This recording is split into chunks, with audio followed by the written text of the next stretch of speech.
bit of a pivot this week. So I try really hard to release episodes same day every week, just so you guys know what to expect and like when the new episodes will drop. I know you get notifications, but I still want to maintain some consistency. And this week was one of those weeks where I was trying to be as proactive as possible, but then I had to give myself grace.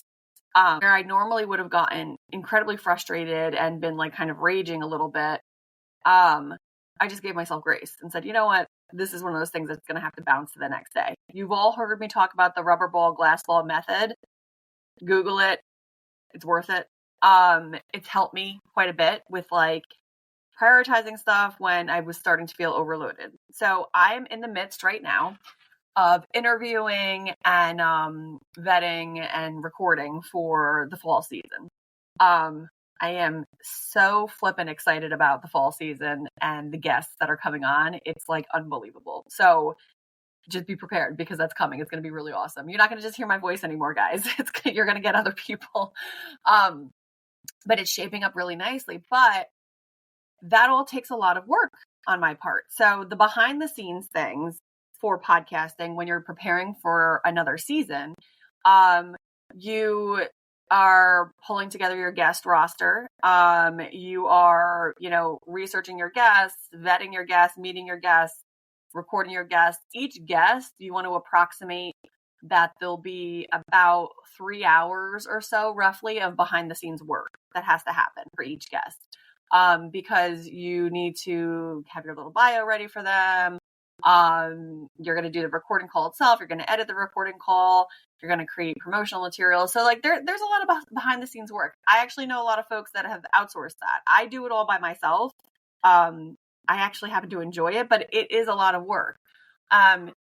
So because I'm in that zone right now, I'm fairly busy because of that. So there's quite a bit of calls every single day that I take outside of my regular daytime job.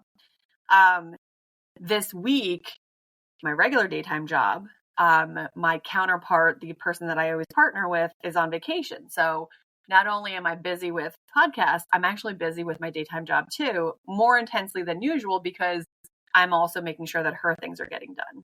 Now, I wanted to pause there for a minute because there's something I wanted to highlight for folks that I don't think gets as much of attention as it needs.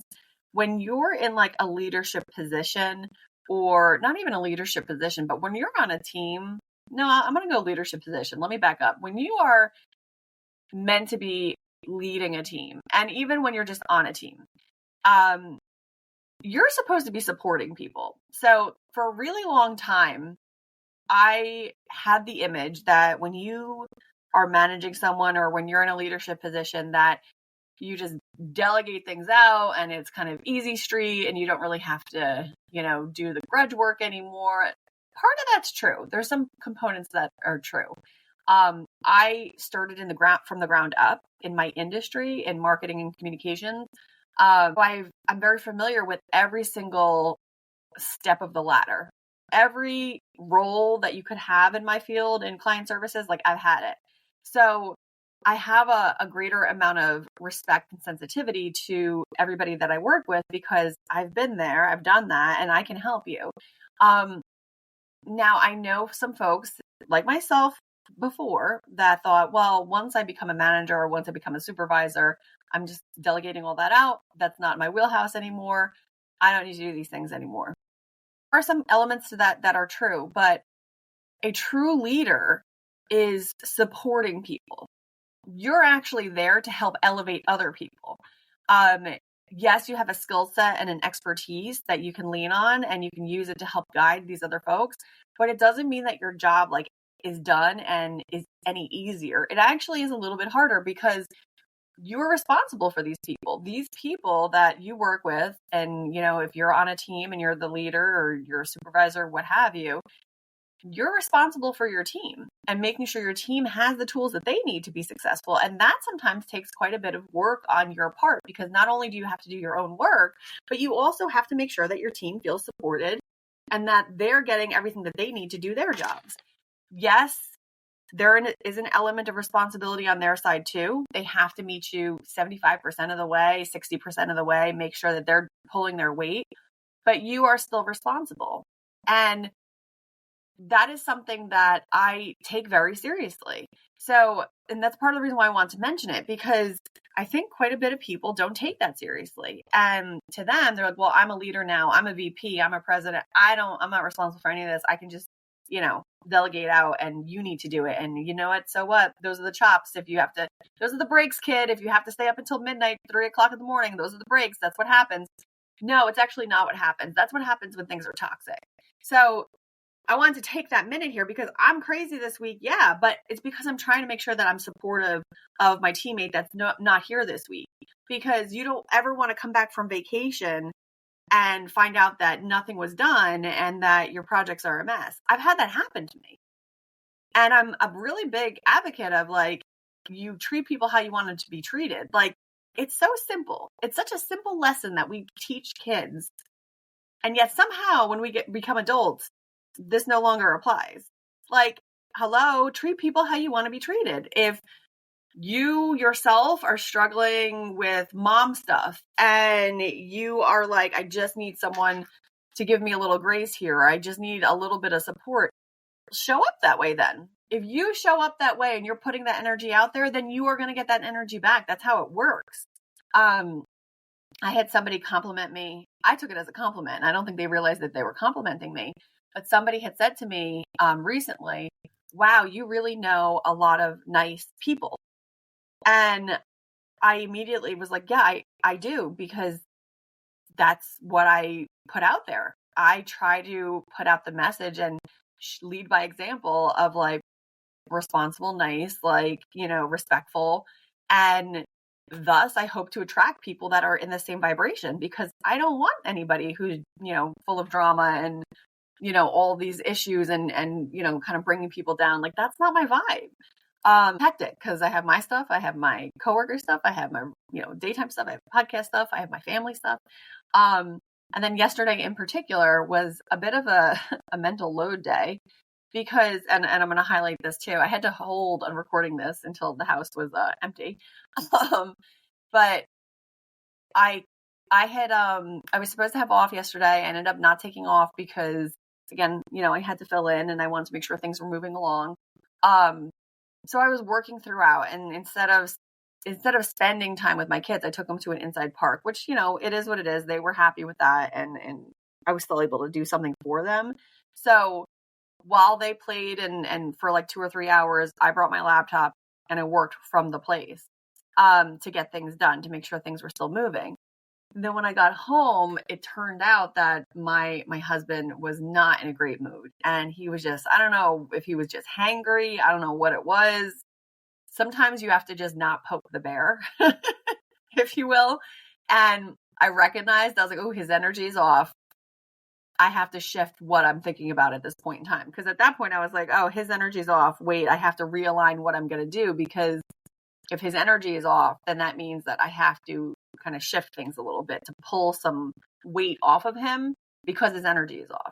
Now, if you recognize that in your partner and then you continue to pile things onto them, well, they're going to just implode. Like, it's going to happen. There's going to be an explosion. I try to avoid those things when I can. So I recognized that he was struggling and was just not in a good headspace. And thus I was like, I pulled the kids aside and was like, guess what? Like, this is going on. And I always tell them too, like, hey, look, Poppy's not in a good mood. Let's try to, stay away and let him have his space and, let him feel better. So I do actually make it a point to let the kids know too, because I think it's important for them to be able to recognize, like, oh, this person needs space. Because not just amongst our family, but this is an important lesson for their life. When they're out in the world, when they're with their friends, when they're at school, if you see that somebody's having a hard time, like, sometimes you have to step away and say, you know what, I'm going to go do something else. I'm going to put my energy elsewhere while they work out whatever they need to work out. Important lessons that I think that people need to know and children need to know and grow up knowing. So I, while juggling, dinner and the kids, and then also doing interview calls for the fall series, I was kind of just keeping the wheels turning. But the load of that shift for me mentally in my brain, it was very interesting because I felt it, like the movement, and was like, okay, I have to shift from thing to, okay, I have to be aware he's not in a good headspace. I got to carry this a little bit harder today. So that takes a toll. That does take a toll. I had a little bit of a moment. I am also coming off my monthly visitor. So I'm still feeling those hormones, but yeah, it was a little bit tough. The night ended well though, and it was fine. And, we all went to bed in good spirits and whatnot, but it takes a toll. I told someone recently that this summer has felt like a marathon. I feel like I've been running a marathon since June, and I don't think I'm going to get to stop until early September when the kids are back in school, because everything shifted. Every single thing shifted, and my whole schedule shifted once the kids were home, because when they're here, they take up all the free time. And that's fine. I don't mind. I am incredibly grateful that I get to have all this face-to-face time with them, even when I have to work. It's still a rewarding thing. It's just tough, and it's not for the weary, and it's not for the weak, and it's for the strong, basically. So for those of you out there that are going through something similar, if you're in the same boat as me, we only have about 6 weeks left of summer, or 5 weeks left of summer. Let that kind of sink in a little bit. While it's difficult having, kids home from school, we only have this time. This is the only time we're going to have. For 8 and 7 this year. Next year will be 8 and 9, and going on and on and on and on. This is the only summer they're going to be this age. This is it. My kids are no longer into little kid activities anymore. I missed the boat there. I did loads of activities with them, but this summer, when I tried to re-engage a couple of things that I used to do before, it occurred to me like, wow, my kids are big now. Like they're not going to be interested in this stuff. So cherish it. Like it's hard and it's frustrating, and you're going to have blowouts, and you're going to have, days where you just cry, and that's okay. That's all part of this. And we have to appreciate the process, as my little guy says, appreciate the process, because this is only going to happen once. We only get one shot at this life with them. And even just life with ourselves, we only get one shot at this. This is it.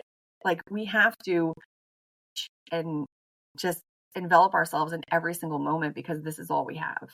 Apologies for the misscheduling this week of episodes, or the little odd episodes this week. We'll be back to Tuesdays and Thursdays next week. I appreciate all of you listening. And when you can, leave me a review on whatever medium you're listening to the podcast on. I greatly appreciate it. It helps to actually bring the podcast to other people's feeds, the more reviews you leave. So I thank you guys for doing that, because I've been seeing them coming in. Check out the links in the description. There's new content. The How to Podcast guide was released. And, I appreciate all of you, and I'm so grateful that you're all with me on this journey.